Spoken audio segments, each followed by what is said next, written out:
의학의 한계를 극복하는 길은 결국 과학기술에 있다. 우리 의사과학자십니다. 우리 차유진 박사님. 아유, 안녕하세요.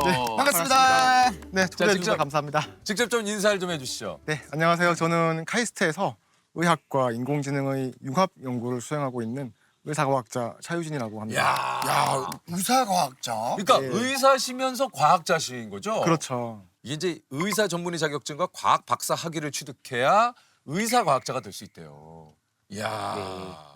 그 차유진 박사님은 제가 소개를 드리자면 카이스트에서 19년 만에 박사학위를 받고 한 졸업식 연설로 굉장히 또 유명하시고 요게 이제 말 그대로 의사과학자. 그러니까 카이스트에 입학을 하셨다가 의사가 되셨다가 다시 과학자가 또 되신. 그러니까 참 어떻게 보면 참 특이한 이력이자 또 어떻게 보면 참 대단하신 분이기도 그렇죠. 하세요. 아니 그래서 카이스트 원자력 공학과에 입학을 네, 하셨어요. 네, 네, 네.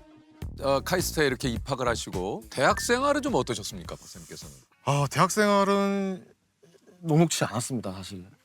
이제 다른 친구들은 다 과학고등학교 졸업하고, 그렇죠, 그렇죠. 네, 어려운 과목들 다 미리 예습을 하고 이제 왔거든요. 그런데 제가 일반계 고등학교 졸업을 했어요. 아. 네, 아무래도 또 일반고 출신이다 보니까 네, 네. 과학고에 그 학창 시절 보내신 분들하고는 어느 정도 갭이 좀 있을 좀 수밖에 출발선이 없거든요. 다를 수도 있고. 출발선은 다르죠. 네. 네. 거기는 막 조기 입학도 되니까 학년을 넘어서 오시는 분들도 계시잖아요. 월반하시는 분들. 네, 네, 맞아요. 그러니까 네, 네. 나보다 한참 동생인데 나보다 공부를 훨씬 또 잘하고 그렇죠. 학부 4학년을 마치고 대학원을 이제 진학을 네. 하셔야 되는데 대학원 시험을 보셨습니까? 어떻게 된 겁니까? 시험에서 떨어진 건 아니었고요. 네, 이제 네. 대학원을 가기 전에 이제 원하는 연구실에 사전 이제 컨택이라는 걸 아. 하게 되는데, 이제 근데 그때 좀 가고 싶었던 연구실들이 컨택이 좀 잘 안 됐죠. 이런 표현이 어떨지 모르겠지만 어쨌든 대학원 진학에는 실패를 하신 겁니까? 그렇다고 봐야죠. 네. 그렇다고 봐야 되는 네, 거죠. 네. 그래요. 왜냐면 이제 내가 가고 싶었던 곳은 소위 말해서 티오가 다 찼다는 얘기예요. 그렇죠. 네. 아. 티오가 찼을 수도 있지만 또 뭐 제가 부족한 게 있어서 이렇게 걸러지는 걸 수도 있고요. 네. 여기서 그 표현 나오는 걸러진다. 걸러진다. 네, 네. 그래서 좀 방황을 했죠. 그래서 고민 끝에 의학 전문 대학원을 그렇죠. 네. 진학을 하시게 된 겁니다. 네. 의학전문대학원은 또 시험만 잘 보면 음. 네, 또 합격할 수 있어서 또 조금 저한테 기회가 있었던 거죠. 제가 계속 이제 그 공학자의 길을 가기에는 제가 너무 모자란 게 많아 보였고, 네, 공부도 힘들었고, 또 이게 과학자의 길은 사실 이제 그 당시 생각으로는 이렇게 꼴찌를 해서는 살아남기 힘들다라는 좀 그런 위기의식을 가지고 있었거든요, 제가. 그래서 이제 그냥 의사로 살면 좀 그래도 안정적으로 살 수 있으니까 꼴찌를 하더라도 그런 생각으로 시작을 했던 일이 같죠.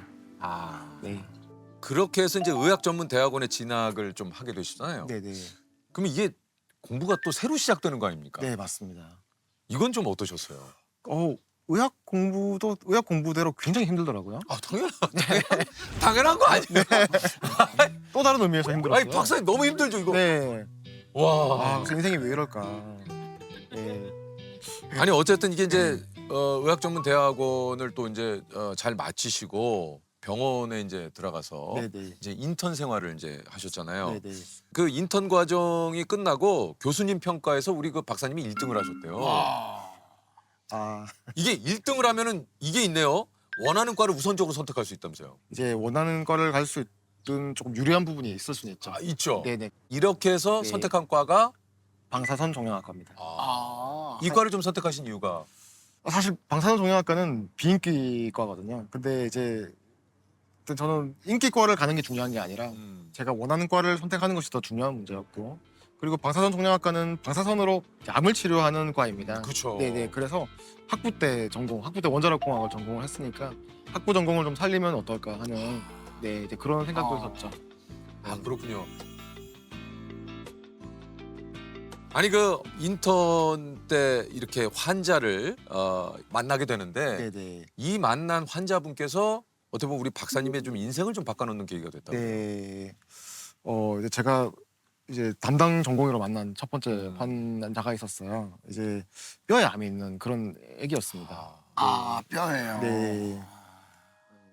처음에 만났던 환자가 되게 어린 꼬마였어요. 여자였고 이제 뼈에 암이 생겨서 이제 고륙종이라고 하는 암이 생겨서 이미 저를 만났을 때는 한쪽 다리가 없었어요. 이제 그렇게 어린 나이에 이게 삶을 포기해야 되는 게 이해할 수 없는 거잖아요. 살리고 싶었죠.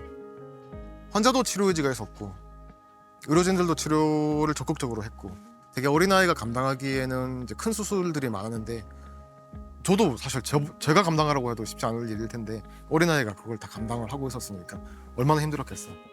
수술방에서 제가 우는 거 달래준 적도 있어요. 제가 많이 해줄 수 있는 건 없었습니다. 그냥 뭐 아프면 약물 처방해주고 진통제 주고 이제 그 정도 역할이었고 그냥 가까이에서 조금 케어해주고 하는 정도밖에 할 수 없었는데 결국 이제 상태가 안 좋아졌고 이제 결국 이제 그런 결과를 받아들이고 펑펑 울었죠. 네, 그냥 전공의 방에 들어가서 그냥 혼자 문 잠그고 그냥 울었죠. 그거밖에 할 게 없었어요. 지금 살아 있었다면 아마 대학교를 졸업한 정도 나이가 되지 않았을까 생각이 드는데 저의 한계를 느꼈고 무력감을 느꼈죠. 할 수 있는 걸 다 했는데도 불구하고 왜 우리는 이런 운명을 받아들여야만 했을까 하는 그런 회의감.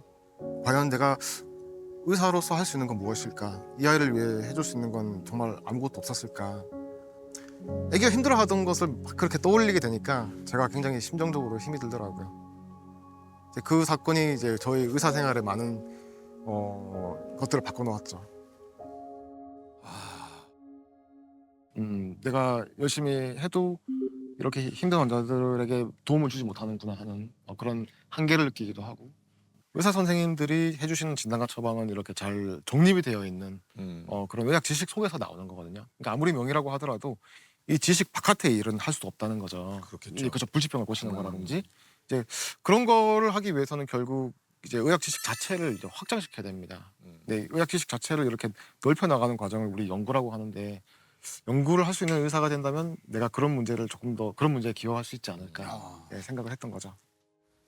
병원에서 의사 선생님들이 최선을 다해서 치료를 하더라도 치료 방법이 없는 경우가 이제 발생하기 마련인데 저는 치료 방법이 없는 것이 아니라 어떻게 보면 우리가 알지 못하는 우리가 가지고 있는 지식 바깥 어딘가에 치료 방법이 있을 수도 있지 않을까라고 생각을 했던 거였어요. 치료 방법이 어딘가는 존재하지만 우리가 그것을 모르거나 찾지 못하고 있는 것은 아닐까라는 생각을 하게 되었던 거죠. 사실 확신까지는 아니었습니다. 네, 확신을 가지고 뭔가를 한 건 아니고 네, 저는 의미가 있다고 생각을 하는 일에 그냥 용기 있게 한 걸음을 내디딘 것뿐인 거죠. 그렇기 때문에 뭔가 과학을 다시 한번 과학 연구를 해봐야겠다. 네네. 라는 생각을 좀 하셨다는 얘기죠. 그렇죠. 아니 어쨌든 이러는 사이에 전문의를 또 따게 되고요. 네. 아이 대단하시네. 아이 진짜 대단하셔. 이게 근데 이런 연봉도 꽤 높고 하셨을 텐데 어떻게 보면 공부를 시작하시면 이런 것도 포기하셔야 되는 거 아니에요? 그래서 임상 의사의 길을 계속 그런 커리어를 가게 되었다면 지금보다 경제적으로는 좀 낫지 않았을까 하는 생각. 지금보다도. 그렇죠. 네.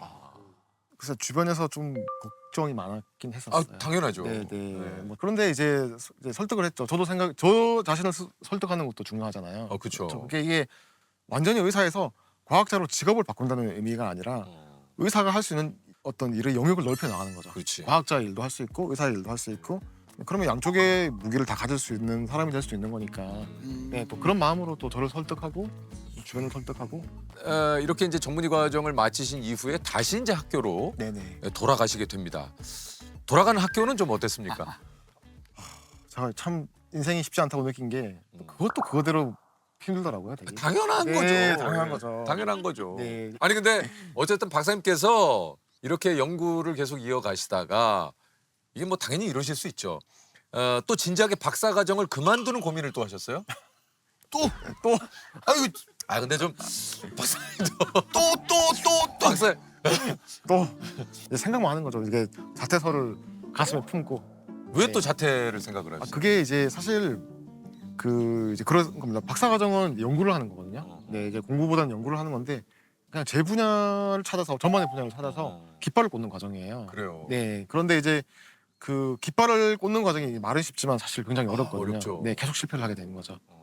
해도 안 되고 해도 생각했던 결과가 안 나오고 그러면 이제 한두 번은 또 그렇게 견뎌내지만 그렇지. 계속 그러면 굉장히 힘들잖아요. 마음이. 맞아요. 네. 그래서 그럴 때는 정말 이게 내 길이 확실히 아닌데 제가 잘못 생각한 건 아닐까 이제 그런 생각을 할 때도 있었습니다. 이때 지도 교수님이 그러니까 역시 지도 교수님은 교수님이야. 의미 있는 많은 실패는 적당한 성공보다 훨씬 소중하다. 이봐. 이러니까 이제 박사님도 마음이 참 그런 건데 이제 우리 같았으면은 거기서 너 또 그만두려고 그러냐? 아니 너도 참 문제다. 너 너도 막 하고 싶은 거 다 하냐? 그치 뭐. 안 그러냐 세호야? 너는 다시 돌아갈 수 있을 때가 있어도 좋겠다. 이러니까 마음의 문이 확 닫히지. 예? 부인할 수 없네요. 부인할 수 없죠. 마음의 문이 확 닫히는데 네. 교수님이 참 격조 있으시네. 맞습니다. 이 얘기가 좀 뭐 어떤 그 자퇴, 네네. 예, 요거를 가슴에 품고 다니셨다고 했는데 네. 요걸 좀 접는 계기가 좀 됐습니까? 그렇죠. 뭐 좀 욱할 때도 있었거든요. 당연히 그렇죠. 네, 그럴 때 네, 교수님 말씀을 새기면서 또 한 걸음 또 나아가고 그렇죠. 네, 또 도전하고 네. 그렇게 했죠.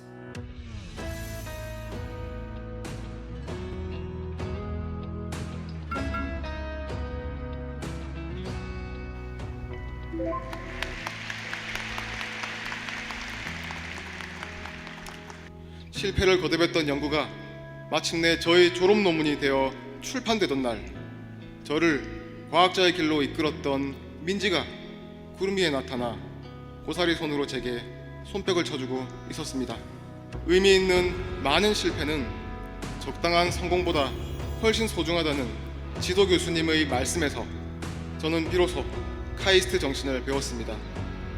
졸업생 여러분, 저의 이 작은 한 걸음은 또 다른 수많은 민지에게 희망의 씨앗이 되리라 믿습니다. 세상에 당면한 문제들을 해결할 수 있는 길은 과학기술이기에 우리의 꿈들은 결국 세상의 지평을 넓히고 수많은 사람들을 살릴 것입니다.